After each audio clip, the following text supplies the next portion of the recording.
Hi friends, आप लोगों को स्वागत है आपके यूट्यूब चैनल ईडू हम सफ़र सफलता की ओर। आज हम आप लोग के लिए बिहार पुलिस को जो नई बहाली 21,391 पोस्ट की आई है, जिसका 24 सितंबर से एग्जाम होने की संभावना है, उसके लिए रुक्मणी प्रकाशन द्वारा वॉल्यूम 2 प्रैक्टिस सेट निकाला गया है। यह जो प्रैक्टिस सेट है, बिहार पुलिस का जो नया पैटर्न जारी हुआ है 10वीं कक्षा तो समक्ष असर उसी स्तर पर तैयार किया गया था। इस वजह से बहुत इंपॉर्टेंट टेस्ट सीरीज है ये। और एक वॉल्यूम 1 भी इसका आया था, उसका भी हम डिस्कशन करा दें। उसमें कुल 30 प्रैक्टिस सेट था, 30 का डिस्कशन कराए हुए हैं। अगर अभी तक आप नहीं देखे हैं तो उसको भी जरूर देखिएगा। और किरण पब्लिकेशन का एक आया था जिसमें कुल 20 प्रैक्टिस सेट था, इसका भी डिस्कशन करा दिए हैं। और एक एडुटेरिया का भी आया था जिसमें 10 प्रैक्टिस सेट था। ये तीनों का हम डिस्कशन कराए हुए हैं। अगर अभी तक आप नहीं देखे हैं तो उसके लिए अलग से हम सबके लिए प्लेलिस्ट बना दिए हैं, आप लोग वहां से उसको देख सकते हैं। यह जो चारों प्रैक्टिस सेट है बहुत इंपॉर्टेंट है, जो एकदम सिलेबस होना चाहिए उस पर तैयार किया गया था। आइए देखते हैं, आज हम टेस्ट नंबर 2 देखने वाले हैं। वीडियो अंत तक देखिएगा ताकि इसमें जो भी क्वेश्चन दिया गया अगर आपके एग्जाम में पूछ दे तो आप बना पाए। अगर अभी तक आप चैनल को सब्सक्राइब नहीं किए हैं तो सब्सक्राइब कर लीजिएगा, वीडियो को लाइक कीजिएगा, दोस्तों के साथ शेयर कीजिएगा। आइए शुरुआत करते हैं। आज का पहला क्वेश्चन देख लेते हैं क्या दिया गया। तो निम्न में से कौन विद्युत चुंबकीय तरंग नहीं है? इसमें बताना है कि विद्युत चुंबकीय तरंग इसमें से कौन सा नहीं है। तो देख लेते हैं इसमें कौन सा नहीं है। तो सबसे पहला दिया गया एक्सरे। एक्सरे जो है यह है। अगला है इंफ्रारेड, यह भी सही है। अगला है सूक्ष्म तरंग, यह भी है। आगे दिया है एनोड रे। एनोड रे जो है यह विद्युत चुंबकीय तरंग नहीं है। तो इसका जो आंसर जगह क्या हो जाएगा, नहीं वाला चूज करना था, तो इसका आंसर सी नंबर हो जाएगा। आगे देख लेते हैं जो कि दिया गया है, यदि किसी गतिमान वस्तु पर कोई बल आरोपित नहीं है तो वह किसके कारण रुक जाएगी। तो यह जो रुक जाता है यह घर्षण के कारण रुकता है। इसका जो आंसर जगह ए नंबर हो जाएगा। घर्षण बल की दिशा सदैव वस्तु की गति के दिशा के विपरीत होती है। याद रखिएगा, क्वेश्चन एक बार पूछा हुआ था कि घर्षण बल की दिशा क्या होता है। तो यह जो घर्षण बल की दिशा जो होती है सदैव वस्तु के गति के दिशा के विपरीत होती है, तथा दो सतहों के मध्य लगने वाले घर्षण बल उनके संपर्क क्षेत्रफल पर निर्भर नहीं करता है, तथा यह बल सतहों के प्रकृति पर निर्भर करता है। याद रखिएगा, इसका जो आंसर हो जाएगा ए नंबर हो जाएगा। आगे देख लेते हैं जो कि दिया गया है कि निम्न में से कौन सी नियम किसी धात्विक तार में से प्रवाहित होने वाली धारा और उनके सिरों को विभवांतर के बीच संबंध बताता है। तो यह जो संबंध बताता है यह ओम के नियम बताता है। इसका जो आंसर हो जाएगा सी नंबर हो जाएगा। ओम का नियम क्या होता है? तो ओम के नियम के अनुसार स्थिर ताप पर किसी चालक में प्रवाहित होने वाली धारा चालक के सिरों के बीच विभवांतर के समानुपाती होती है, तथा धारा और विभवांतर के बीच संबंध की खोज किसने किया था? तो धारा और विभवांतर के बीच संबंध की खोज जो किए थे जर्मनी के एक वैज्ञानिक थे, जॉर्ज साइमन ओम, उन्होंने किया था। उन्हीं के नाम पे यह ओम का नियम बना। इसका जो आंसर जगह सी नंबर हो जाएगा। आगे देख लेते हैं, दिया गया कि निम्नलिखित में से क्या गुरुत्व के कारण त्वरण के मान को प्रभावित नहीं करता है। तो यहाँ बताना है कि कौन प्रभावित नहीं करता है। तो देख लेते हैं इसमें कौन प्रभावित नहीं करता है। तो पहले दिया गया गहराई, अगला दिया है द्रव्यमान। तो द्रव्यमान इसको प्रभावित नहीं करता है। इसका जो आंसर जगह बी नंबर हो जाएगा। आगे देख लेते हैं, दिया गया कि नेत्र में प्रवेश करने वाले प्रकाश की मात्रा को किसके द्वारा नियंत्रित किया जाता है। तो यह जो नियंत्रित किया जाता है पुतली द्वारा नियंत्रित किया जाता है। इसका जो आंसर जगह बी नंबर हो जाएगा। यही क्वेश्चन पूछ दे कि आइरिस के बीच में एक छेद होता है, उसके आंख की पुतली अथवा नेत्र तारा कहते हैं। याद रखिएगा, ये पुतली कहाँ स्थित होता है? तो आइरिस के बीच में एक छेद होता है, वहां पे आंख की पुतली या अथवा उसी को हम लोग नेत्र तारा भी कहते हैं। तथा आइरिस का कार्य क्या होता है? तो आइरिस का कार्य जो होता है आंख में जाने वाले प्रकाश की मात्रा को नियंत्रित करना होता है। तथा एक बार क्वेश्चन पूछा हुआ था कि नेत्रदान में किस भाग को दान दिया जाता है। तो नेत्रदान में कॉर्निया को दान दिया जाता है। याद रखिएगा, इसका जो आंसर जगह बी नंबर हो जाएगा। आगे क्वेश्चन देख लेते हैं जो कि दिया गया है कि अंग्रेजी से दिया गया कि choose the correct verb form. इसमें वर्ब फॉर्म चूज करना है। तो देख लेते हैं इसमें सबसे जो इसका सही क्या आंसर हो जाएगा। तो सेंटेंस दिया गया है I was dancing when C dash. तो इसमें जो सही आंसर हो जाएगा वह सी नंबर हो जाएगा, अराइव्ड हो जाएगा। इसका जो आंसर हो जाएगा सी नंबर हो जाएगा। आगे देख लेते हैं, दिया गया चूज द करेक्ट ट्रांसलेशन। इसमें करेक्ट ट्रांसलेशन बताना है। हिंदी में सेंटेंस दिया गया उसका अंग्रेजी अनुवाद बताना है। तो दिया गया क्या आप मुझसे नाराज हैं? तो इसका अंग्रेजी अनुवाद हो जाएगा are you angry with me. इसका जो आंसर हो जाएगा ए नंबर हो जाएगा। आगे देख लेते हैं जो कि हिंदी का क्वेश्चन है, दिया गया अश्व प्लस टाप से कौन शब्द बनेगा। तो इससे जो शब्द बनेगा वह हो जाएगा अश्वा। इसका जो आंसर हो जाएगा ए नंबर हो जाएगा। अगला क्वेश्चन दिया गया कि अक्षिपद पद में कौन धातु है। बताना है आपको कि अक्षिपद जो पद है इसमें कौन सा धातु है। तो इसमें जो धातु हो जाएगा वह हो जाएगा क्षिप्र। इसका जो आंसर हो जाएगा ए नंबर हो जाएगा। आगे देख लेते हैं, दिया गया है कि भौ किस लकार का रूप है। बताना है आपको कि भौ जो है वो किस लकार का रूप है, तो यह जो है लट लकार का रूप है। इसका जो आंसर हो जाएगा बी नंबर हो जाएगा। जान लेते हैं कि लट लकार होता क्या है। तो क्रिया के जिस रूप में कार्य का वर्तमान समय में होना पाया जाता है उसे लट लकार कहा जाता है। याद रखिएगा, इसका जो आंसर हो जाएगा बी नंबर हो जाएगा। आगे देख लेते हैं, जो कि दिया गया है कि निम्न अम्लों में से कौन प्रकाशित समवायता नहीं प्रदर्शित करता है। यह जो प्रदर्शित नहीं करता है, मौलिक अम्ल जो है यह नहीं करता है। यह इसका जो आंसर जगह ए नंबर जगह, मौलिक अम्ल जो है यह प्रदर्शित नहीं करता है। तथा मौलिक अम्ल जो होता है ज्यामितीय समयता दर्शाता है, लेकिन प्रकाशीय समयता नहीं। याद रखिएगा, इसका जो आंसर जगह ए नंबर हो जाएगा। अगला क्वेश्चन देख लेते हैं, दिया गया कि बेकेलाइट का निर्माण निम्नलिखित में से किसके बीच अभिक्रिया द्वारा किया जाता है। यह जो किया जाता है यह फिनॉल तथा फॉर्मेल्डिहाइड के द्वारा किया जाता है। इसका जो आंसर जगह सी नंबर हो जाएगा। आगे देख लेते हैं, दिया गया कि उत्प्रेरक परिवर्तित करता है। बताना है आपको कि उत्प्रेरक जो होता है, कैटलिस्ट जो होता है, वह क्या परिवर्तित करता है। तो यह जो परिवर्तित करता है अभिक्रिया की सक्रिय ऊर्जा को परिवर्तित करता है। इसका जो आंसर जगह सी नंबर जगह। यही क्वेश्चन पूछ देगी उत्प्रेरक अभिक्रिया जो है सक्रिय ऊर्जा को कम कर देता है। तथा यह क्वेश्चन पूछ देगा कि उत्प्रेरक के बारे में सर्वप्रथम किसने बताया था। तो उत्प्रेरक के बारे में सर्वप्रथम बर्जीलियस ने बताए थे। इसका जो आंसर जगह सी नंबर हो जाएगा। अगला क्वेश्चन दिया गया कि डैश एक एंटीनाइड नहीं है। बताना है आपको कि इसमें से कौन सा एक एक्टिनाइड नहीं है। तो इसमें जो दिया गया है यह बी नंबर टर्बियम जो दिया गया है एक्टिनाइड नहीं है। इसका जो आंसर जगह बी नंबर हो जाएगा। आगे देख लेते हैं, जो कि दिया गया है ऊष्माक्षेपी अभिक्रिया वह अभिक्रिया होती है। बताना है कि ऊष्माक्षेपी अभिक्रिया क्या होती है। तो यह जो होती है जिससे ऊष्मा निकलती है वह ऊष्माक्षेपी प्रक्रिया होती है। इसका जो आंसर जगह डी नंबर हो जाएगा। यह जो ऊर्जा परिवर्तन के आधार पर रासायनिक अभिक्रिया को दो भागों में बांटा गया है। कौन कौन सा। तो एक होता है ऊष्माक्षेपी अभिक्रिया होता है तथा एक होता है ऊष्माशोषी अभिक्रिया होता है। तो जिससे ऊष्मा निकलती है उसे क्या कहा जाता है, तो उसे ऊष्माक्षेपी अभिक्रिया कहा जाता है। इसका जो आंसर जगह डी नंबर हो जाएगा। आगे देख लेते हैं, जो कि दिया गया है कि निम्नलिखित में से किस अणु को ज्यामितीय त्रिकोण समतल है। बताना है आपको कि इसमें से किस अणु के ज्यामितीय त्रिकोण समतल होता है। तो देख लेते हैं इसमें किसका होता है। तो सबसे पहला दिया गया BF3। तो इसका जो सही आंसर जगह ए नंबर हो जाएगा। BF3 जो होता है इसका F2 संकलित होता है, इसी का त्रिकोणीय सममितीय आकृति होता है। याद रखिएगा, इसका जो आंसर हो जाएगा तो क्या हो जाएगा, ए नंबर हो जाएगा। आगे देख लेते हैं, दिया गया निम्न में से कौन से अनसंतृप्त हाइड्रोकार्बन है। इसमें बताना है कि कौन सा है जो अनसंतृप्त हाइड्रोकार्बन है, अनसैचुरेटेड हाइड्रोकार्बन इनमें से कौन सा है। तो सबसे पहले जान लेते हैं कि हाइड्रोकार्बन जो होता है कितने प्रकार का होता है। तो हाइड्रोकार्बन जो होता है दो प्रकार का होता है, एक होता है संतृप्त हाइड्रोकार्बन, एक होता है अनसंतृप्त हाइड्रोकार्बन। तो संतृप्त हाइड्रोकार्बन जो होता है वह सिंगल बॉन्ड होता है तथा ये असंतृप्त जो होता है डबल और ट्रिपल बॉन्ड होता है। याद रखिएगा, डबल और ट्रिपल बॉन्ड क्या होता है, तो असंतृप्त बॉन्ड होता है। तो इसमें देख लेते हैं, इसका डायरेक्ट फार्मूला भी पूछ देता है कि संतृप्त हाइड्रोकार्बन का फार्मूला क्या होता है। तो संतृप्त हाइड्रोकार्बन का फार्मूला होता है CnH2n होता है, Hn+2 होता है। तथा वही क्वेश्चन पूछ देगा असंतृप्त हाइड्रोकार्बन का जो डबल बॉन्ड होता है उसका क्या फार्मूला होता है। तो CnH2n होता है। तथा वही क्वेश्चन पूछ देगी ट्रिपल बॉन्ड का क्या होता है। तो ट्रिपल बॉन्ड का CnH2n-2 होता है। याद रखिएगा, ये फार्मूला बहुत बार क्वेश्चन पूछा गया है। तो यहाँ देख लेते हैं कि यहाँ पूछा है कि असंतृप्त हाइड्रोकार्बन कौन है। तो इसमें यही बताना है कि डबल और ट्रिपल बॉन्ड जो दिया गया है उसका चूज करना है। तो देख लेते हैं, इसमें जो 2 नंबर दिया गया है वो डबल बॉन्ड है तथा 4 नंबर जो दिया गया है वो डबल बॉन्ड है। तो इसमें सॉरी, यहाँ 2 नंबर जो है यहाँ ट्रिपल बॉन्ड है, उसके बाद 4 नंबर जो है डबल बॉन्ड है। तो ये 2 और 4 जो है असंतृप्त हो जाएगा, बाकी जो है सिंगल बॉन्ड है। तो इस वजह से इसका जो आंसर हो जाएगा सी नंबर हो जाएगा। 2 और 4 सही है।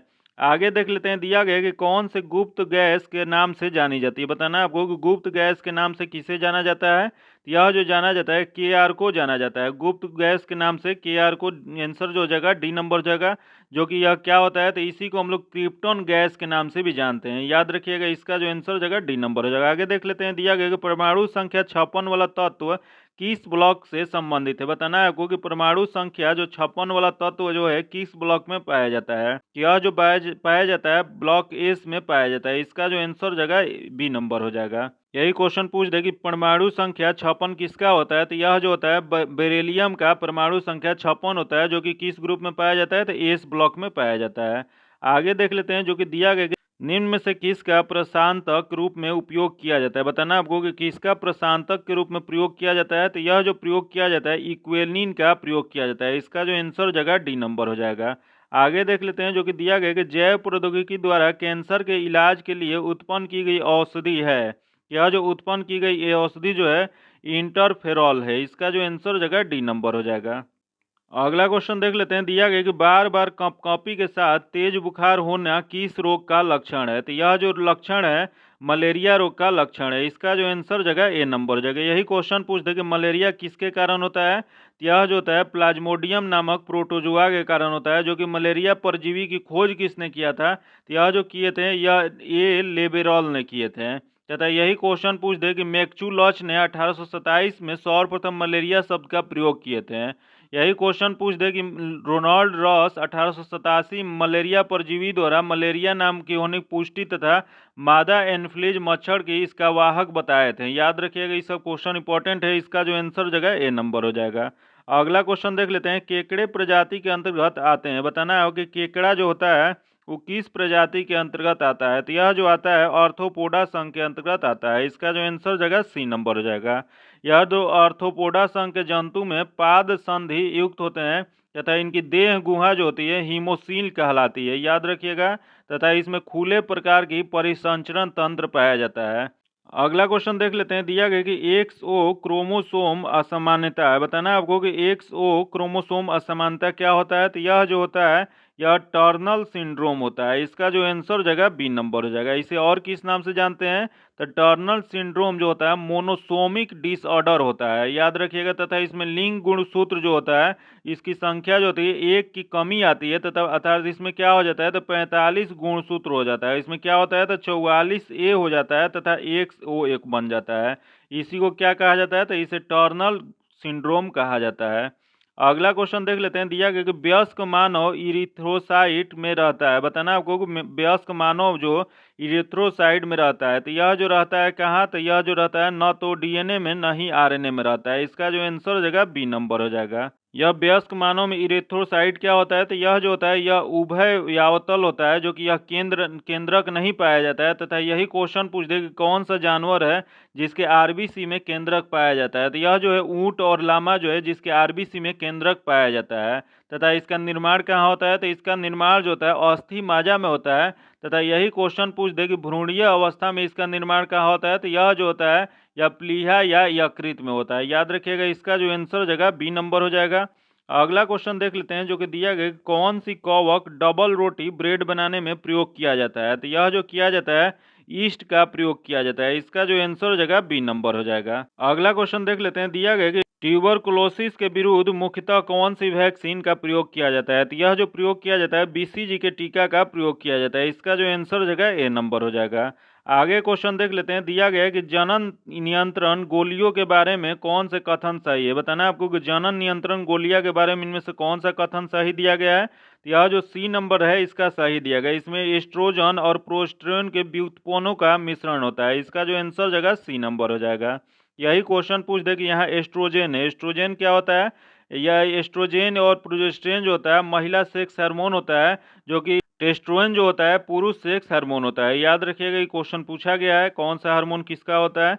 देख लेते हैं अगला। निम्नलिखित में से कौन सी प्राणी समुद्रों में पाए जाते हैं। बताना है कि कौन सी प्राणी है जो समुद्रों में पाई जाती हैं। तो यह जो इसमें दिया गया है इकाइनोडर्मेटा वह पाया जाता है। इसका जो आंसर जगह बी नंबर हो जाएगा।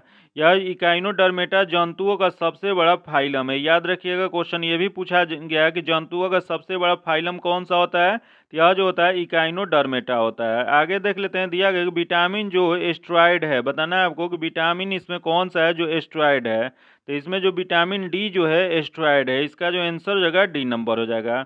वहीं यहाँ दिया गया विटामिन ए। विटामिन ए का रासायनिक नाम क्या होता है। तो विटामिन ए का रासायनिक नाम होता है रेटिनॉल, जिसकी कमी से कौन सी रोग होती है तो रतौंधी रोग होता है। तथा यहाँ दिया गया बी 12। बी 12 क्या होता है। तो बी 12 का रासायनिक नाम साइनोकोबलामाइन होता है, जिसकी कमी से रक्त काल्पता मतलब खून की कमी वाली बीमारी हो जाती है। तथा इसी में कोबाल्ट पाया जाता है। याद रखिएगा बी 12 में कोबाल्ट पाया जाता है। आगे देख लेते हैं जो कि दिया गया है कि निम्नलिखित में से कौन सा ऊर्जा का प्रारंभिक स्रोत नहीं है। बताना है कि ऊर्जा का प्रारंभिक स्रोत इसमें से कौन सा नहीं है। तो देख लेते हैं इसमें कौन सा नहीं है। तो पहले दिया गया कोयला जो कि है। अगला है पवन चक्की। पवन चक्की जो है नहीं है। तो इसका जो आंसर हो जाएगा बी नंबर हो जाएगा। अगला क्वेश्चन देख लेते हैं। दिया गया कि इनमें से किन्हें जैव तकनीकी के पितामह कहा जाता है। बताना आपको कि जैव तकनीकी के पितामह किसे कहा जाता है। तो यह जो कहा जाता है कलोरी इरेकी को कहा जाता है। इसका जो आंसर जगह ए नंबर हो जाएगा। जो कि इनके द्वारा कब किया गया था खोज, तो इनका खोज जो किया गया था उस 1919 में इन्होंने खोजे थे। याद रखिएगा, इसका जो आंसर जगह ए नंबर हो जाएगा। यहाँ दिया गया एडवर्ड जेनर। एडवर्ड जेनर क्या थे, तो एडवर्ड जेनर को टीकाकरण के जनक कहा जाता है। तथा यहाँ दिया गया जोहान मेंडल। जोहान मेंडल जो थे इन्होंने अनुवांशिकी का जनक इन्हें कहा जाता है। याद रखिएगा, जो कि मटर के पौधे पे इन्होंने खोज किया था। याद रखिएगा, इसका जो आंसर जगह ए नंबर हो जाएगा। अगला क्वेश्चन देख लेते हैं जो कि मैथ्स का क्वेश्चन है। इसका जो आंसर जगह ए नंबर हो जाएगा। इसका पीडीएफ में हम आपको सॉल्यूशन के साथ दे देंगे। इसका पीडीएफ पाने के लिए आप मेरे टेलीग्राम चैनल या व्हाट्सएप ग्रुप से जुड़ के ले सकते हैं, जो कि इसका लिंक आपको डिस्क्रिप्शन में या कमेंट बॉक्स में मिल जाएगा। अगर वहां से आप लिंक से नहीं जुड़ सकते हैं, डायरेक्ट टेलीग्राम पे आप सर्च कीजिए @edu हम सफ़र, वहां से इससे जुड़ सकते हैं। आइए देख लेते हैं। अगला क्वेश्चन है 34 नंबर। इसका जो आंसर जगह ए नंबर हो जाएगा। अगला क्वेश्चन है 35 नंबर, जो कि आंसर दिया गया है सी नंबर, इसका आंसर हो जाएगा। तथा अगला क्वेश्चन देख लेते हैं। दिया गया कि निम्नलिखित में से कौन से शब्द भारत में मंदिर स्थापत्य कला से संबंधित नहीं है। तो यह जो संबंधित नहीं है, देख लेते हैं। यहाँ दिया गया द्रविड़, जो कि संबंधित है। अगला है ऊर्ध्वा का, जो कि ये संबंधित नहीं है। तो जान लेते हैं कि भारत में कितने प्रकार के स्थापत्य कला मंदिर के क्षेत्र में है, तो 3 प्रकार के है। यहाँ अगर देख लेते हैं उत्तर में जो है, उत्तर में क्या होता है, तो नागर शैली है। तथा दक्षिण में क्या है, तो द्रविड़ शैली है। तथा दोनों के मिलावटी बीच में जो स्थित है कौन सा है, तो बेसर शैली है। याद रखिएगा। तो इसमें इसके अलावा कौन सा दिया गया है, तो बी नंबर दिया गया है। इसका आंसर बी नंबर हो जाएगा। ए प्रोमिस लैंड डैश द्वारा लिखित एक पुस्तक है। तो यह जो पुस्तक लिखा गया बराक ओबामा द्वारा लिखा गया है। इसका जो आंसर जगह ए नंबर हो जाएगा। अगला क्वेश्चन देख लेते हैं, जो कि दिया गया कि अलाउद्दीन खिलजी द्वारा लगाया गया खराज कर किसान के उपज के लगभग डैश % हिस्सों के बराबर होता है। यह जो होता है वह 50% के बराबर होता है। इसका जो आंसर जगह बी नंबर हो जाएगा। अगला क्वेश्चन देख लेते हैं। दिया गया कि द्वितीय विश्व युद्ध में अपने पक्ष में पूर्ण भारतीय सहयोग प्राप्त करने के लिए ब्रिटिश सरकार ने भारत में कौन सा मिशन शुरू किया था। यह जो मिशन शुरू किया था क्रिप्स मिशन शुरू किया था। इसका जो आंसर हो जाएगा डी नंबर हो जाएगा। अगला देख लेते हैं। दिया गया कि निम्नलिखित में से कौन सा लोक नृत्य एक हाथ में तलवार और दूसरे हाथ में ढाल लेकर किया जाता है। यह जो किया जाता है, यह पाइका नृत्य जो है किया जाता है। यह कहाँ का लोक नृत्य है, तो यह जो है यह उड़ीसा का लोक नृत्य है। इसका जो आंसर हो जाएगा सी नंबर हो जाएगा। आगे देख लेते हैं, जो कि मैथ्स का क्वेश्चन है। इसका जो आंसर हो जाएगा डी नंबर हो जाएगा। तथा अगला क्वेश्चन है, ये भी मैथ्स का क्वेश्चन है। इसका आंसर ए नंबर हो जाएगा। तथा अगला क्वेश्चन देख लेते हैं। दिया गया कि भारतीय संविधान में निम्नलिखित अनुच्छेदों में से कौन सा निर्वाचित संबंधी मामलों में अदालतों के हस्तक्षेप पर रोक प्रदान करता है। तो यह जो रोक प्रदान करता है अनुच्छेद 329 करता है। इसका जो आंसर हो जाएगा बी नंबर हो जाएगा। आगे देख लेते हैं, जो कि दिया गया भारतीय कंपनी को प्रतिफल की प्राप्ति की तारीख से पूंजी लिखित जारी करने के लिए क्या समय सीमा दी गई है। तो यह जो समय सीमा दिया गया है, यह दिया गया था 60 दिन का दिया गया है। इसका जो आंसर जगह सी नंबर हो जाएगा।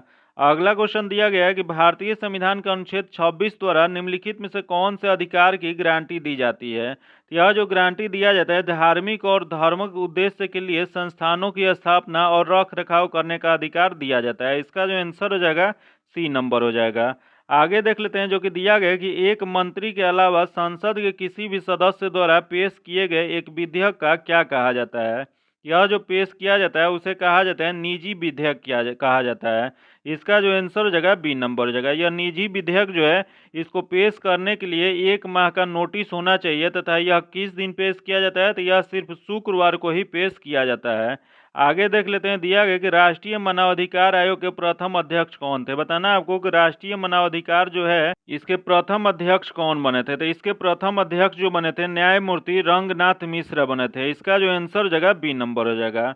जो कि इसकी स्थापना कब किया गया था राष्ट्रीय मानवाधिकार आयोग का, तो इसका जो किया गया था 12 अक्टूबर 1993 को इसकी स्थापना किया गया था। तथा राष्ट्रीय मानवाधिकार आयोग के अध्यक्ष और सदस्य की कार्यकाल कितना होता है, तो यह जो होता है 3 वर्ष या 70 वर्ष की आयु तक होता है। तथा यही क्वेश्चन पूछ दे कि वर्तमान में राष्ट्रीय मानवाधिकार आयोग के अध्यक्ष कौन है, तो वर्तमान में जो है अरुण कुमार मिश्रा है। तथा यही क्वेश्चन पूछ दे कि राष्ट्रीय मानवाधिकार आयोग गृह मंत्रालय के अंतर्गत आता है। तथा यही क्वेश्चन एक और पूछ दे कि अंतर्राष्ट्रीय मानवाधिकार दिवस मनाया कब जाता है, तो यह जो मनाया जाता है 10 दिसंबर को मनाया जाता है। आगे देख लेते हैं, दिया गया कि उस बिंदु को क्या कहा जाता है जहां भूकंप के द्वारा ऊर्जा का निष्कासन होता है। यह जो जहां निष्कासन होता है उसे अवकेंद्र कहा जाता है। याद रखिएगा, इसका जो आंसर हो जाएगा सी नंबर हो जाएगा। यही क्वेश्चन पूछ दे कि जहां ऊपर टकराता है उसे क्या कहा जाता है, तो जहां आके पहली बार वो टक्कर होता है उसी को ईपी सेंटर अधिकेंद्र कहा जाता है। तथा क्वेश्चन ये भी पूछ दे कि भूकंप नापने वाले यंत्र क्या होता है, तो भूकंप नापने वाले यंत्र जो होता है सीस्मोग्राफ होता है। आगे देख लेते हैं जो कि दिया गया है, भारतीय वन सेवा की तीसरी अखिल भारतीय सेवा के रूप में किस वर्ष में स्थापित किया गया था, तो यह जो स्थापित किया गया था 1966 में। इसका जो आंसर हो जाएगा सी नंबर हो जाएगा। यही क्वेश्चन पूछ दे कि अखिल भारतीय सेवा अधिनियम कब आया था, तो अखिल भारतीय सेवा अधिनियम 1951 के तहत भारतीय वन सेवा प्रारंभ किया गया था। इसका जो आंसर हो जाएगा सी नंबर हो जाएगा। अगला क्वेश्चन देख लेते हैं, दिया गया कि मौलिक कर्तव्यों में भारतीय संविधान में निम्नलिखित किस संवैधानिक संशोधन अधिनियम के हिस्से के रूप में जोड़ा गया है, तो यह जो जोड़ा गया है वह 42वें संवैधानिक संशोधन द्वारा जोड़ा गया है। इसका जो आंसर हो जाएगा डी नंबर हो जाएगा। मौलिक कर्तव्य कहाँ से लिया गया है, तो यह मौलिक कर्तव्य जो है रूस के संविधान से लिया गया है, जो कि इसकी किस अनुच्छेद में चर्चा है, तो इसकी जो चर्चा है भाग 4 के क में अनुच्छेद 51 क में जोड़ा गया है। जो कि यह कब जोड़ा गया था, तो 42वीं संवैधानिक संशोधन 1976 द्वारा इस जोड़ा गया, जिसमें 10 मौलिक कर्तव्य को जोड़ा गया था, तथा 11वां मौलिक कर्तव्य उसमें 86वां संवैधानिक संशोधन 2002 में जोड़ा गया था। इसका जो आंसर हो जाएगा डी नंबर हो जाएगा। अगला क्वेश्चन दिया गया कि जिला योजना समिति के संचरण निम्न में से किसके द्वारा निर्धारित की जाती है, तो यह जो निर्धारित की जाती है राज्य विधायिका द्वारा निर्धारित की जाती है। इसका जो आंसर हो जाएगा बी नंबर हो जाएगा। आगे देख लेते हैं जो कि दिया गया कि 1925 से पहले बिना किसी नोटिस के किसी कानूनी भू संपत्ति के वास्तविक खरीदार को समांतर डैश के रूप में जाना जाता है, तो यह जो जाना जाता है इक्विटीज डार्लिंग के रूप में जाना जाता है। इसका जो आंसर हो जाएगा बी नंबर हो जाएगा। आगे देख लेते हैं जो कि दिया गया संयुक्त प्रांत जमींदार विनाश और भूमि व्यवस्था अधिनियम निम्नलिखित में से किस वर्ष में पारित किया गया था, तो यह जो पारित किया गया था 1950 में पारित किया गया था। इसका जो आंसर हो जाएगा सी नंबर हो जाएगा। अगला क्वेश्चन देख लेते हैं, दिया गया कि भारतीय संविधान का निम्नलिखित में से कौन सा अनुच्छेद कुछ मामलों में गिरफ्तारी और निरुद्ध के खिलाफ सुरक्षा प्रदान करता है, तो यह जो सुरक्षा प्रदान करता है अनुच्छेद 22 प्रदान करता है। इसका जो आंसर हो जाएगा ए नंबर हो जाएगा। यह जो अनुच्छेद 22 जो है यह मौलिक अधिकार के अंतर्गत आता है, जो कि भाग 3 में अनुच्छेद 12 से 35 जो है मौलिक अधिकार की चर्चा किया गया है। आगे देख लेते हैं जो कि दिया गया कौन सा अधिनियम ऐसे व्यक्ति और अभियोजन को अनुमति प्रदान करता है जो विदेश में रहते हुए अपराधी मुकदमे को सामना करने के लिए भारत लौटने से इनकार कर सकता है, तो यह जो दिया गया है भगौड़ा आर्थिक अपराधी एफईओ अधिनियम 2018 के तहत कर सकता है। इसका जो आंसर हो जाएगा डी नंबर हो जाएगा। आगे देख लेते हैं जो कि मैथ्स का क्वेश्चन है, इसका जो आंसर हो जाएगा ए नंबर हो जाएगा। तथा अगला क्वेश्चन देख लेते हैं, दिया गया 57 नंबर, इसका भी आंसर ए नंबर हो जाएगा। अगला क्वेश्चन देख लेते हैं, दिया गया है सी नंबर, इसका आंसर हो जाएगा। जो कि इसका पीडीएफ पाने के लिए आप मेरे टेलीग्राम चैनल या व्हाट्सएप ग्रुप से जुड़ के ले सकते हैं, जो कि लिंक आपको डिस्क्रिप्शन में या कमेंट बॉक्स में मिल जाएगा। वहाँ इसका पीडीएफ में आंसर और डिस्कशन सब मिलेगा। आइए देख लेते हैं अगला क्वेश्चन, जो कि मैथ्स का ही क्वेश्चन है। इसका जो आंसर हो जाएगा बी नंबर हो जाएगा। अगला क्वेश्चन 60 नंबर क्वेश्चन देख लेते हैं, जो कि इसका जो आंसर हो जाएगा ए नंबर हो जाएगा। अगला क्वेश्चन देख लेते हैं, भारतीय राष्ट्र कांग्रेस के पहले अधिवेशन का आयोजन मुंबई तत्कालीन बॉम्बे में बिपिन चंद्र बनर्जी की अध्यक्षता में डैश में किया गया था। यह जो किया गया था वह दिसंबर 1885 में किया गया था। इसका जो आंसर हो जाएगा डी नंबर हो जाएगा। अगला क्वेश्चन देख लेते हैं, जो कि दिया गया है यहाँ, किस वर्ष में संसद के एक अधिनियम द्वारा लक्काद्वीप मिनीकॉय अमीनो द्वीपों को समेत करते हुए लक्षद्वीप नामक केंद्र शासित प्रदेश बनाया गया था, तो यह जो बनाया गया था यह बनाया गया था 1973 में। इसका जो आंसर हो जाएगा सी नंबर हो जाएगा। अगला क्वेश्चन देख लेते हैं, दिया गया कि महाधिवक्ता डैश के प्रसाद पर्यंत अपने पद पर बना रह सकते हैं, यह जो बना रह सकते हैं इसका जो आंसर हो जाएगा राज्यपाल के पद पर्यंत बने रहते हैं, राज्यपाल के प्रसाद पर्यंत बने रह सकते हैं। जो कि यही क्वेश्चन पूछ दे कि महाधिवक्ता का किस अनुच्छेद में चर्चा किया गया, तो यह जो किया गया था अनुच्छेद 165 में किया गया है। तथा यही क्वेश्चन पूछ दे कि यह राज्य के जो होते हैं सबसे बड़े विधि सलाहकार होते हैं, राज्य सरकार के सबसे बड़े विधि सलाहकार कौन होते हैं, तो महाधिवक्ता होते हैं। जो कि इसकी चर्चा किस अनुच्छेद में है, तो 165 में होते हैं। यही क्वेश्चन पूछ दे कि यह महान्यायवादी कौन होते हैं, तो महान्यायवादी जो होते हैं वो भारत सरकार का सबसे बड़ा विधि सलाहकार होता है, जिसका किस अनुच्छेद में चर्चा है, तो इसका अनुच्छेद 76 में चर्चा है। आगे देख लेते हैं जो कि दिया गया, तमिलनाडु, आंध्र प्रदेश और केरल में पाई जाने वाली किस प्रकार की मिट्टी काजू जैसी फसलों के लिए सबसे उपयुक्त होती है। तो यह जो सबसे उपयुक्त जो होती है वह लाल लेटेराइट मिट्टी उपयुक्त होती है। इसका जो आंसर हो जाएगा ए नंबर हो जाएगा। आगे देख लेते हैं, दिया गया कि एशियन गेम्स में भारत ने पहली बार फुटबॉल का स्वर्ण पदक किस वर्ष जीता था। तो यह जो स्वर्ण पदक पहली बार जीते थे वह जीते थे 1951 में। इसका जो आंसर जगह ए नंबर जगह। यही क्वेश्चन पूछ दे कि एशियाई खेल जो कि 1951 में जो हुआ था उसका आयोजन कहाँ हुआ था। तो यह जो आयोजन हुआ था नई दिल्ली में आयोजन हुआ था। अगला देख लेते हैं, विक्रमशिला विश्वविद्यालय के संस्थापक निम्नलिखित में से कौन थे। बताना है आपको कि विक्रमशिला विश्वविद्यालय की स्थापना किसने किया था। यह जो स्थापना किए थे धर्मपाल ने किए थे। इसका जो आंसर हो जाएगा ए नंबर हो जाएगा, जो कि एक पाल वंश के शासक थे, जो कि एक पाल वंश के महान शासक थे, जो कि ये इन्हीं के समय में कनौज के लिए त्रिपक्षीय संघर्ष हुआ था, जिसमें पाल वंश, गुर्जर प्रतिहार वंश तथा राष्ट्रकूट वंश के बीच में यह युद्ध हुआ था, जिसमें पाल वंश की ओर से धर्मपाल ने शामिल लिया था। इसका जो आंसर हो जाएगा ए नंबर हो जाएगा। अगला क्वेश्चन देख लेते हैं, राष्ट्रीय नमक सत्याग्रह स्मारक कहाँ स्थित है। बताना है आपको कि राष्ट्रीय नमक सत्याग्रह स्मारक कहाँ स्थित है। तो यह जो स्थित है गुजरात में स्थित है। इसका जो आंसर हो जाएगा ए नंबर हो जाएगा। आगे देख लेते हैं जो कि दिया गया, भारत में ब्रिटिश शासन के दौरान निम्नलिखित में से किसने रैयतबारी व्यवस्था की शुरुआत किए थे। तो यह जो शुरुआत किए थे कैप्टन एलेक्जेंडर रीड ने शुरू किए थे। इसका जो आंसर हो जाएगा बी नंबर हो जाएगा।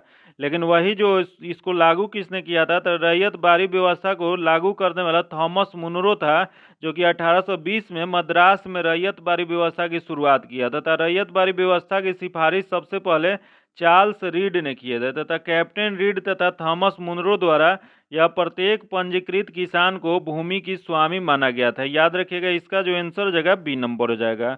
यहाँ दिया गया लॉर्ड डलहौजी। लॉर्ड डलहौजी के काल में भारत में रेलवे की परिचालन स्टार्ट हुआ। इसी को हम लोग कहते हैं कि भारतीय रेल का जनक किसे कहा जाता है, तो लॉर्ड डलहौजी को कहा जाता है। आगे देख लेते हैं जो कि दिया गया है, अपने महापरिनिर्वाण से पहले बुद्ध ने अंतिम उपदेश कहाँ दिए थे। तो यह जो अंतिम उपदेश दिए थे वैशाली में दिए थे। इसका जो आंसर जगह ए नंबर हो जाएगा। आगे देख लेते हैं, दिया गया कि Indira Gandhi memorial tulip garden जो एशिया का सबसे बड़ा ट्यूलिप गार्डन है कहाँ स्थित है। तो यह जो स्थित है यह श्रीनगर में स्थित है। इसका जो आंसर जगह सी नंबर हो जाएगा। अगला क्वेश्चन देख लेते हैं, निम्नलिखित में से कौन सी पहाड़ी आंध्र प्रदेश में स्थित है। बताना है कि इसमें से कौन सी पहाड़ी जो है आंध्र प्रदेश में स्थित है। तो देख लेते हैं इसमें कौन सी पहाड़ी है। तो पहला दिया गया पालकोंडा की पहाड़ी। तो इसका पहला ही जो दिया गया पालकोंडा की पहाड़ी आंध्र प्रदेश में स्थित है। इसका जो आंसर हो जाएगा ए नंबर हो जाएगा। आगे देख लेते हैं जो कि दिया गया, निम्नलिखित में से कौन सी नदी अरब सागर में गिरती है। बताना है कि इसमें से कौन सी नदी जो है अरब सागर में गिरती है। तो देख लेते हैं इसमें कौन सी अरब सागर में गिरने वाली नदी है। तो सबसे पहले दिया गया कृष्णा नदी, जो कि बे ऑफ बंगाल में गिरती है। अगला कावेरी नदी, ये भी बे ऑफ बंगाल में गिरती है। तथा अगला दिया गया नर्मदा नदी। नर्मदा नदी जो है वो बे ऑफ बंगाल में ना गिर के यह अरब सागर में गिरती है। तथा गोदावरी भी कहाँ गिरती है, तो ये बे ऑफ बंगाल में गिरती है। तो इसमें बताना है कि अरब सागर में गिरने वाली नदी। तो इसका जो आंसर हो जाएगा सी नंबर हो जाएगा। आगे देख लेते हैं जो कि दिया गया, कृषि उत्पादों के परिवहन के लिए कृषि उड़ान योजना शुभारंभ डैश के बजट में घोषित किया गया था। तो यह जो किया गया था यह 2020 के बजट में घोषित किया गया था। इसका जो आंसर हो जाएगा डी नंबर हो जाएगा। अगला क्वेश्चन देख लेते हैं, पंडित शंकर देव कृति संगीत रत्नाकर भारतीय शास्त्रीय संगीत से संबंधित ग्रंथ है। इसे किस शताब्दी में लिखा गया था। यह जो लिखा गया था 13वीं शताब्दी में लिखा गया था। इसका जो आंसर हो जाएगा डी नंबर हो जाएगा। अगला क्वेश्चन देख लेते हैं जो कि दिया गया, केंद्र सरकार द्वारा शुरू की गई एक राष्ट्रीय स्वच्छ आयु कार्यक्रम NCAP के द्वारा सांद्रता की तुलना के लिए 2017 के आधार वर्ष मानते हुए 2024 तक कॉमरम द्रव संद्रण की में डैश कमी की प्राप्त की अपेक्षित है। तो यह जो अपेक्षित किया गया है वह किया गया 20% से 30% किया गया है। इसका जो आंसर जगह सी नंबर हो जाएगा। अगला क्वेश्चन दिया गया, टर्न झील संबंधित है। बताना है आपको कि टर्न झील कहाँ किससे संबंधित है। तो यह जो संबंधित है यह सार्क से संबंधित है। इसका जो आंसर जगह ए नंबर हो जाएगा।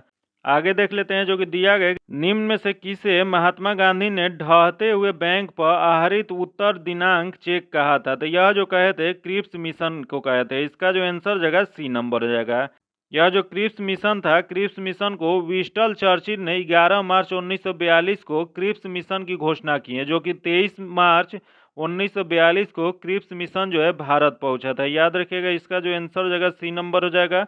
अगला क्वेश्चन देख लेते हैं। दिया गया कि 1857 ईस्वी में निम्नलिखित क्रांतिकारियों में से किसके वास्तविक नाम रामचंद्र पांडुरंग था। तो यह जो था, इसका जो आंसर जगह तात्या तोपे का था। इसका जो आंसर जगह सी नंबर जगह, जो कि तात्या तोपे जो थे नाना साहेब के कमांडर इन चीफ थे, जो कि 5 जून 1857 को कानपुर में अंग्रेज का जो ये 1857 की क्रांति हुई थी, उसमें यह तात्या तोपे ने नाना साहेब के कमांडर की भूमिका निभाए थे। इसका जो आंसर जगह डी नंबर हो जाएगा। अगला क्वेश्चन देख लेते हैं। दिया गया स्वामी दयाराम सरस्वती ने आर्य समाज की स्थापना किस वर्ष किए थे। तो यह जो स्थापना किए थे, यह किए थे 1875 में। इसका जो आंसर जगह सी नंबर हो जाएगा। यही क्वेश्चन पूछ दे कि दयाराम सरस्वती का मूल नाम क्या था। तो इनका मूल नाम जो था मूल शंकर था, जो कि यह गुजरात के रहने वाले थे। गुजरात में इनका जन्म हुआ था, याद रखिएगा। तथा इनका एक पुस्तक है, दयाराम सरस्वती ने एक सत्यार्थ प्रकाश पुस्तक लिखे थे, उसका ये पुस्तक का भी क्वेश्चन पूछ देता है। इसका आंसर जो जगह सी नंबर हो जाएगा, आप लोग याद रखिएगा। गिरजा देवी का संबंध किस घराने से, बताना आपको गिरजा देवी का संबंध किस घराने से है। तो यह जो घराना जो है बनारस घराना है। इसका जो आंसर जगह बी नंबर हो जाएगा।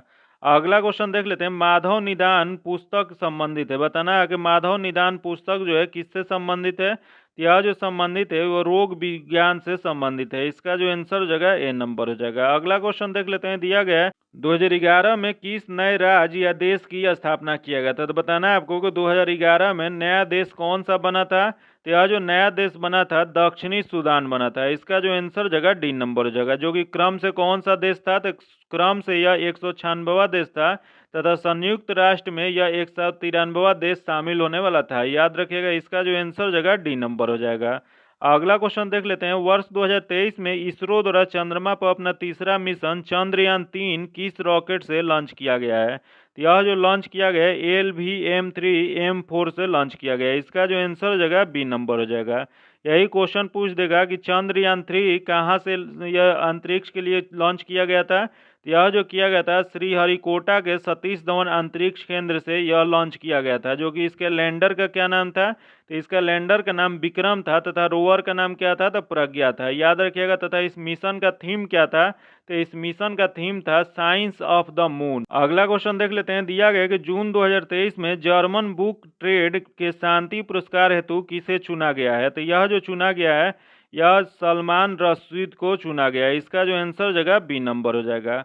अगला क्वेश्चन देख लेते हैं। दिया गया कि वर्ष 2024 में क्वाड शिखर सम्मेलन की मेजबानी कौन सा देश करेगा।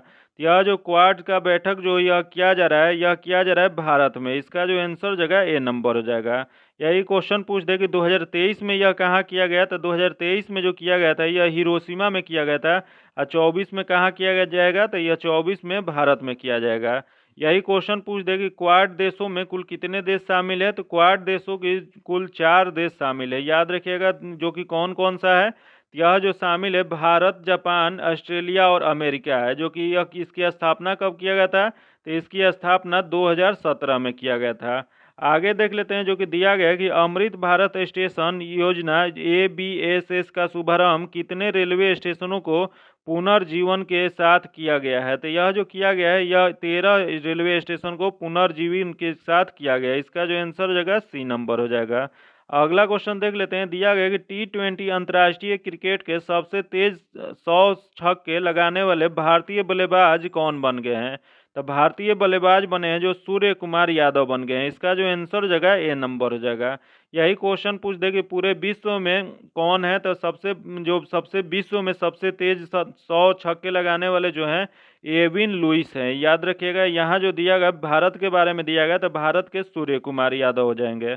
अगला क्वेश्चन देख लेते हैं जो कि इंग्लिश से क्वेश्चन है। दिया गया कि लुक फॉर मीन्स, तो इसका जो सही आंसर हो जाएगा ये हो जाएगा ए नंबर हो जाएगा, सर्च हो जाएगा। अगला दिया गया चूज द एडजेक्टिव, इसमें एडजेक्टिव चूज करना है। तो इसमें जो दिया गया बी नंबर दिया गया, ऑब्जेक्टिव दिया गया। अगला देख लेते हैं choose the correctly spelled word, इसमें जो करेक्टली स्पेल्ड वर्ड दिया गया है वह कौन सा है, तो यह जो हो जाएगा सी नंबर हो जाएगा। अगला दिया गया है क्वेश्चन करेक्ट वॉइस बताना है। दिया गया कि माई पेन वाज स्टोलन, तो इसमें जो वॉइस हो जाएगा इसका सही आंसर जो है सी नंबर हो जाएगा, समवन स्टोलन माई पेन। अगला क्वेश्चन देख लेते हैं। दिया गया कि संवेग मोमेंटम का सबसे निकट संबंध क्या होता है, तो संवेग मोमेंटम का सबसे निकट संबंध जो होता है यह हो जाता है आवेग से। इसका जो आंसर हो जाएगा सी नंबर हो जाएगा। संवेग में परिवर्तन बराबर क्या होता है, तो संवेग में परिवर्तन बराबर आवेग होता है, याद रखिएगा। तथा संवेग में परिवर्तन की दर जो होता है बल के बराबर होता है। आगे देख लेते हैं। दिया गया यांत्रिक तरंग गमन कर सकती है, बताना है आपको कि यांत्रिक तरंग गमन कर सकती है। यह जो गमन कर सकती है सिर्फ माध्यम में, निर्वात में नहीं, याद रखिएगा। यह यांत्रिक तरंग कहाँ गमन कर सकती है, तो सिर्फ माध्यम में ही करेगी, निर्वात में नहीं करेगी। इसका जो आंसर हो जाएगा सी नंबर हो जाएगा। अगला क्वेश्चन देख लेते हैं। ये वस्तु है जो अपना स्वयं का प्रकाश उत्पन्न नहीं करती है, क्या कहलाती है, यह जो कहलाती है यह गैर द्वितीय वस्तुएं कहलाती हैं। इसका जो आंसर हो जाएगा ए नंबर हो जाएगा। अगला क्वेश्चन देख लेते हैं। मानव द्वारा बनाए गए उपग्रह स्थापित होता है, यह जो स्थापित होता है यह एक्सोस्फीयर में बाह्य वायुमंडल में होता है। इसका जो आंसर हो जाएगा डी नंबर हो जाएगा। तथा अगला क्वेश्चन देख लेते हैं। समतल दर्पण के लिए प्रतिबिंब डैश होता है, बताना है आपको कि समतल दर्पण के लिए प्रतिबिंब जो होता है क्या होता है, तो प्रतिबिंब जो इसका होता है आभासी और पार्श्विक उल्टा होता है। इसका जो आंसर हो जाएगा सी नंबर हो जाएगा। यही क्वेश्चन पूछ दे कि समतल दर्पण द्वारा बने प्रतिबिंब की संख्या अगर निकालना हो तो क्या हो जाएगा, तो इसकी संख्या निकालने के लिए 360 बटा में थीटा करते हैं तथा एक माइनस कर देते हैं, तो इसी से जो निकलता है तो एन का या प्रतिबिंब की संख्या निकल जाता है। यहाँ 360 डिग्री बटा में थीटा करने के बाद वहाँ -1 कर देंगे तो जो प्रतिबिंब की संख्या होगी निकल जाएगी।